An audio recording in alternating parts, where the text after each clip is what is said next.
magandang gabi sa inyong lahat at oras na para sa inyong Saturday Night Tawanan Session.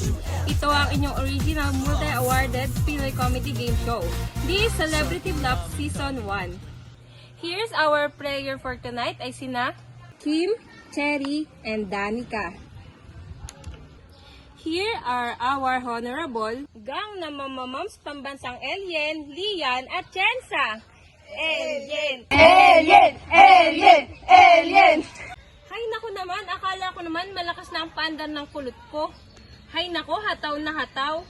Ito ba kailangan pang i-describe? Naku, wag na! Ako ang pinakamabagsik na anak ni Cleopatra. Sino ka? Ako si Garapatra. Nicole Sarmiento. At ito, ako na lang magdi-describe dito. One word? Kayo, natagpuan na ninyo ang inyong dawan, di ba? Sa tingin ko, ako rin. Ang alin? Ang aking best love team, Jasper Constantino. Players, gang na namamams, are you ready? And let's play round 1. And this is fact or bluff. At narito ang category sa bluff board. Please reveal the squares. For 2,000 guys, we have cooperative, business plan, and product life cycle. Please players choose your square. Sure, at sino gusto mong humawak sa'yo patungo sa jackpot round? Si Lian. Sabi ko na eh. Paano mo to eh? Narito ang tanong, Lian. These are parts of life cycle except for one. Decline. Because once the product is no longer profitable, it is eliminated from the market. I beg to disagree because the right answer is market. Because it refers to the number of prospective buyers, competitors, the price, and the quality of goods and services that have to be analyzed. Understood? Yes, copy. At ito na ang pambansang manliligaw. Ano ang except? Maturity. Sales are still rising, but the rate of increase has declined. At the latter part of sales reaches its peak while profit begins to fall. Kim, sa sagot na decline, it is a fact or bluff? Bluff. Bakit? Ano sa tingin mo ang tamang sagot? Para kasing may sense yung markets. So ano yun? Walang sense yun sa akin?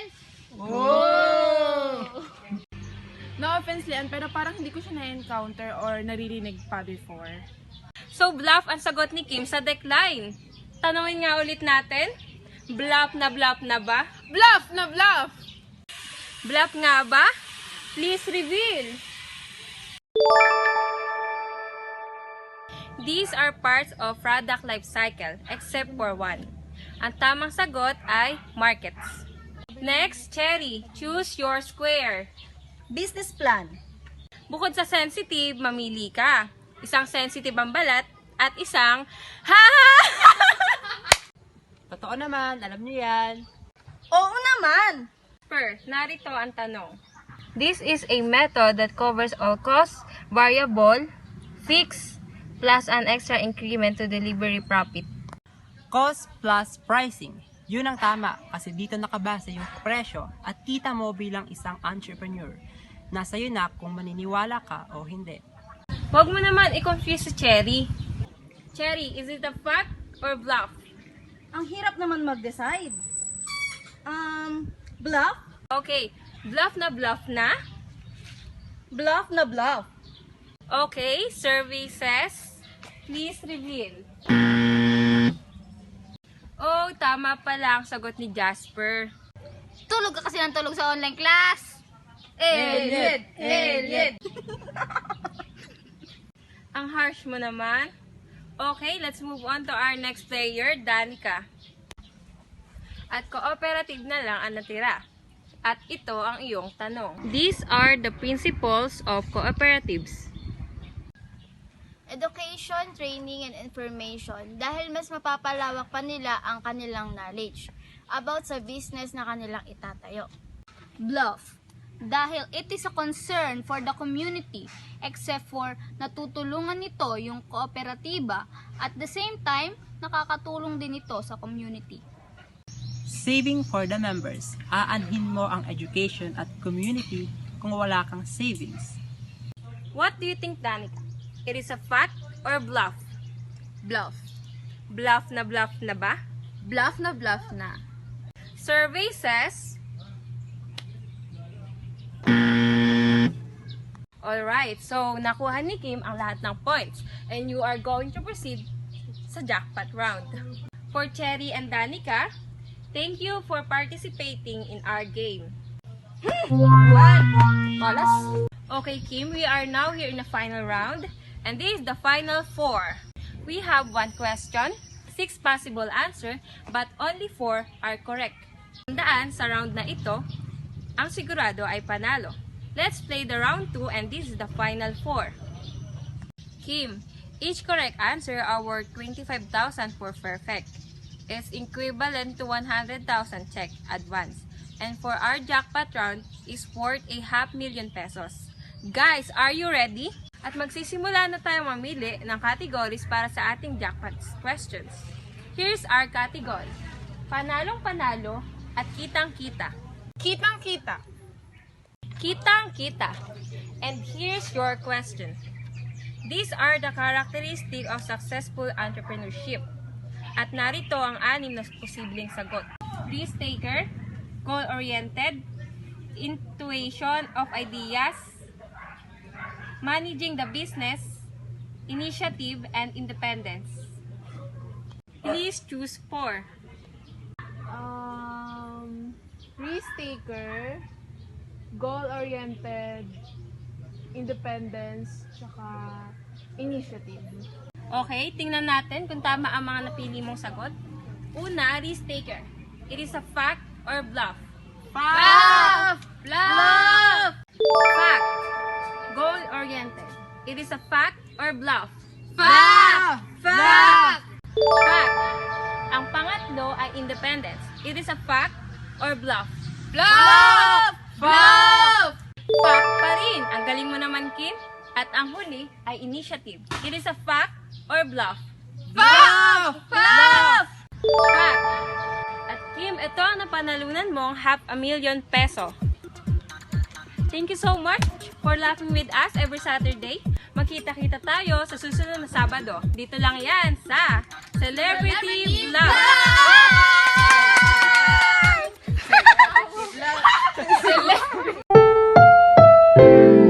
Ang susunod na programa ay rated PG. Ito ay nangangailangan ng patnubay at gabay ng magulang para sa mga batang manonood.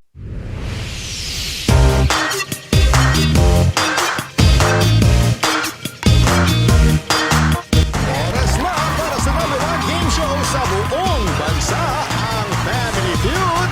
Let's meet our 2 teams. Powerpuff Girls.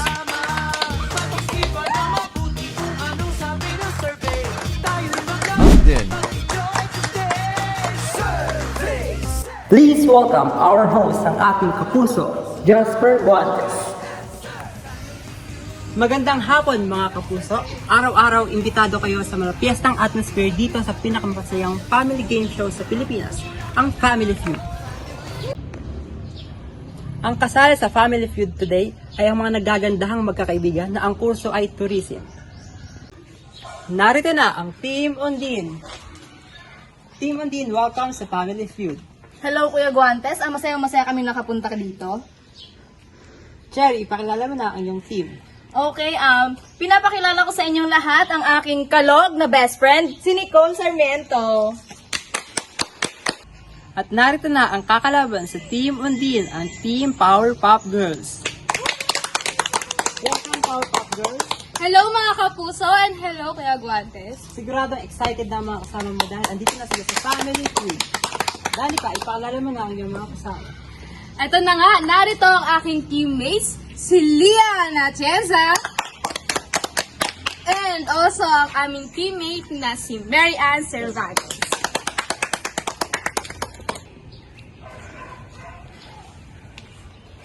Good luck everyone! So, ganito ang game natin. Ang mga sagot sa bawat tanong ay batay sa survey sa 100 Pinoy. So, kailangan natin hulaan ang dalawang teams ang mataas na sagot sa ating survey. At ang team na may pinakamataas na score after 4 rounds ay pasok sa ating fast money. Kaya alamin na natin ang survey. Danica and Cherry, let's play the Family Feud.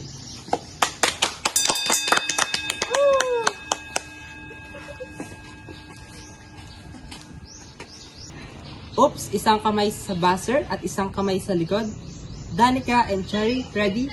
Yes! Nag-survey kami ng 100 tao. The top 3 answer on the board. The first question, what are the successful entrepreneur like doing things their own way to ensure that their business? Innovativeness?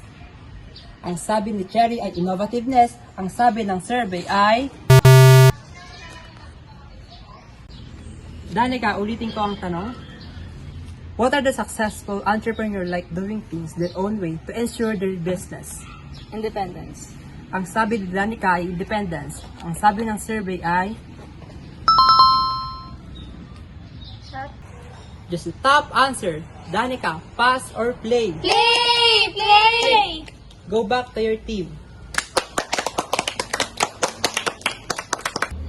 Team Undin, may pagkakataon pa kayong manalo kapag nakakuha sila ng 3 mali, pwede kayong mag-steal.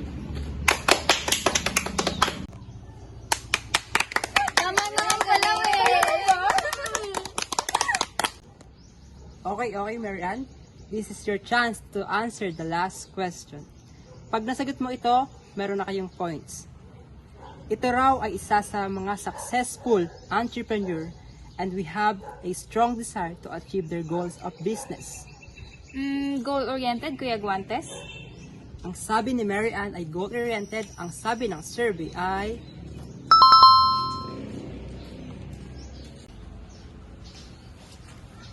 To win the round, Team Powerpuff Girls. You got this.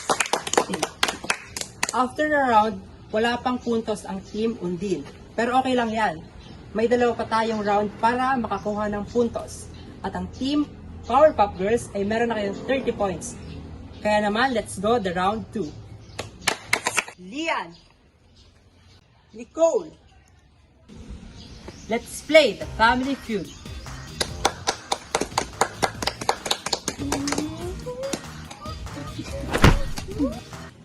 Kamay sa buzzer at isa sa likod. Nag-survey kami ng 100 taong nagbi-business. Ang top 3 answer on the board. Bukod sa mga entrepreneur, ibigay ang 3 function and rules. Ano ito? Ipaliwanag. Okay, Nicole? Dahil kumintot ka agad, ulitin ko sa iyo ang tanong. Bukod sa mga entrepreneur, ibigay ang 3 function and rules at ano ito? Ipaliwanag. They are promoters kasi pag i-scan nila yung environment tsaka ina-identify nila yung opportunity, paano sila makakapagtayo ng business? Tama ba yan? Wow! Look good your answer. Nicole, they are promoters. Nasa board kaya? Survey. Okay, Nicole. Pass or play? Play! Cherry, ito ang iyong question. Bukod sa mga entrepreneur, ibigay ang 3 rules and function. Ano ito at ipaliwanag? They are shareholders kasi they do not have the capacity to manage the enterprise. That they are shareholders. Survey. Okay, the top answer. Cherry, ang last question ay pag nasagot ni Nicole, ang team nyo ay mapupuntusan. Pero pag di nyo sagot ang question, mapupunta kila Danica ang puntos. Okay, Nicole. Your question is, bukod sa mga entrepreneur, ibigay ang 3 function and rules. Ano ito at ipaliwanag? Managing the business, because this is the process po of ensuring the success of an enterprise through effective planning, organizing, directing, or etc. of the night employees. Okay, managing the business, ang sabi ng survey ay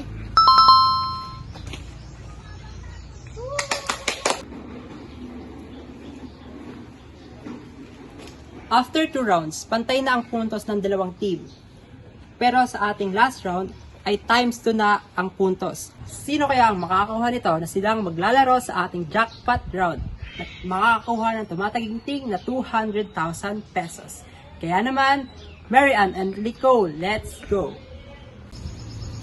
Kamay sa buzzer and kamay sa likod. Nag-survey kami ng 100 taong may small business. The top 5 answer on the board. Bakit nakakaranas ng fail ang mga small business? Lack of experience. Survey, please. Top answer, Nicole. Pass or play? Play!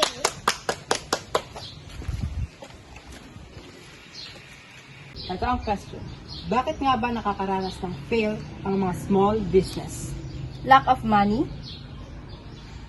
Lack of money nga ba ang nakasama sa survey? Survey, please. Okay, Nicole. Ito ang question. Bakit nga ba nakakaranas ng fail ang mga small business? The wrong location po. Wrong location? Survey. Cherry, dalawa na lang ang tanong. Pag natapos mo ito, kayo na ang papasok sa final round. Here are question. Bakit nga ba nagkakaroon ng fail ang mga small business? Management of inventory. Sana tama na! Management of inventory survey. Ang huling tanong para sa iyo, Nicole.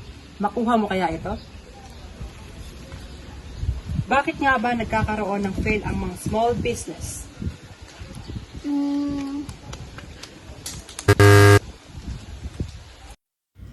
Jerry, pag namali mo ito, mag-steal sa kabilang team ang tanong. Team, mag-usap-usap na kayo. Bakit nakakaranas ng fail ang small business? Wait lang, alam ko to.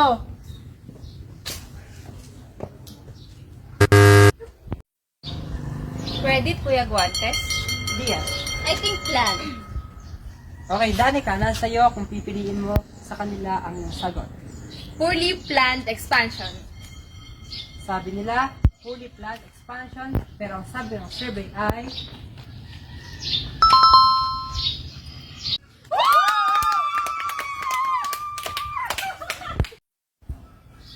nahulaan nila ang last answer sa pamamagitan ng isang steal. Ang kanilang Team Powerpuff Girls ay nakakuha ng 90 points at ang Team Undi naman ay nakakuha ng 30 points. It's okay, Team Undiri.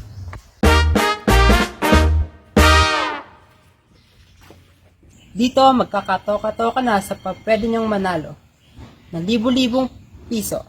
Ito na ang huling round. Tapatan sa ating last round. Danica, let's play the final round.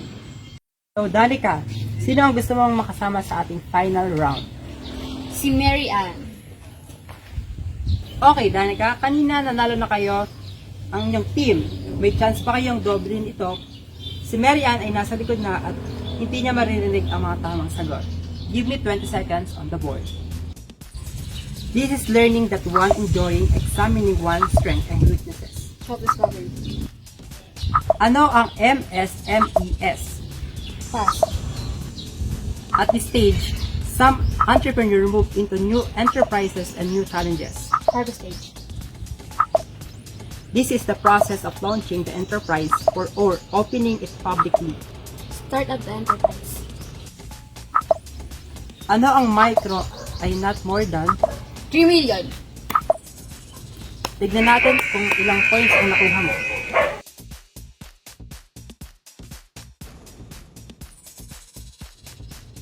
This is learning what one's doing, examining one's strengths and weaknesses. Managing the business. Ano ang MSMES? micro, small, and medium enterprise. At this stage, some entrepreneurs move into new enterprises and new challenges. Initiativeness, This is a process of launching the enterprise for opening its publishing. action-oriented, Ang micro ay not more than 5 million, tignan natin kung ilang points ang nakuha mo.